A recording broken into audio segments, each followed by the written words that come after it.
The Pax Wardrobe is probably the most famous wardrobe from Ikea, and I bought one about 1 year ago. And today I would like to share with you my honest opinion about it and tell you the pros and cons in my perspective and if you should get it or not. If you're interested in knowing how to assemble the exact same model I have here in the background, I'll leave a link about the assembling process in the description below. So now let's jump right to it. Options. The Pax Wardrobe is, in my opinion, the most versatile wardrobe you can find. Has lots of drawers, accessories, and options to choose from, and all of them look high-end and good quality. In my case, I chose two columns of 75 centimeters wide with 2 meters and 36 centimeters high by 58 centimeters long and with sliding doors. Affordability. The Pax Wardrobe is a great example of a great deal when you consider the space, usability, and quality for the price you're paying.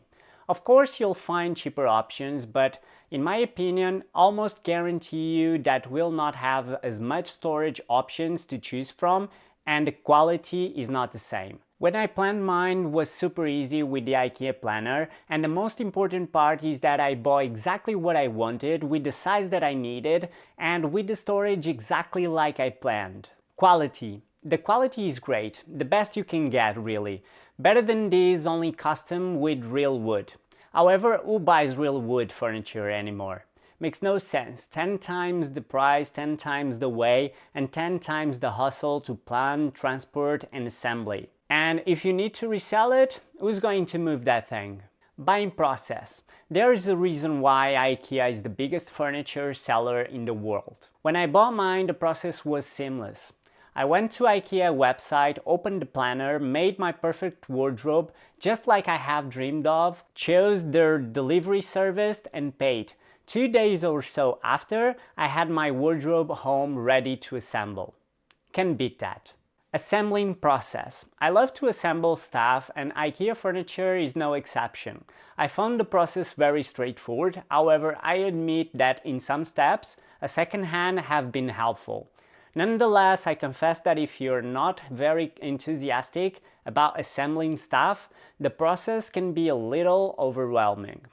And for that reason, if you need, I have an assembling process video, so I'll leave a link in the description below.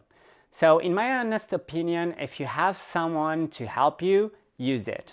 Bonus hack. In my case, I had the necessity to fix a mirror in the right side of the wardrobe to dress myself. The mirror is also from Ikea and I believe I found a clever way to fix it. So I made 2 holes, screwed them with spacers and used the heads to hold the mirror. And this is the result.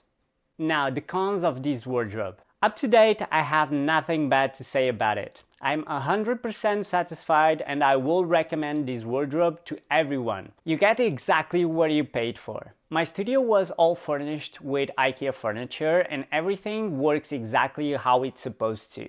And for those who say that Ikea wood is not good enough, they should see my 55-inch TV attached to my Calyx divider. So to conclude, if you're thinking in getting one, just go for it. It's a great deal. I hope you enjoy my sincere review, and if so, make sure to like it and subscribe. And I'll see you in the next one. Bye!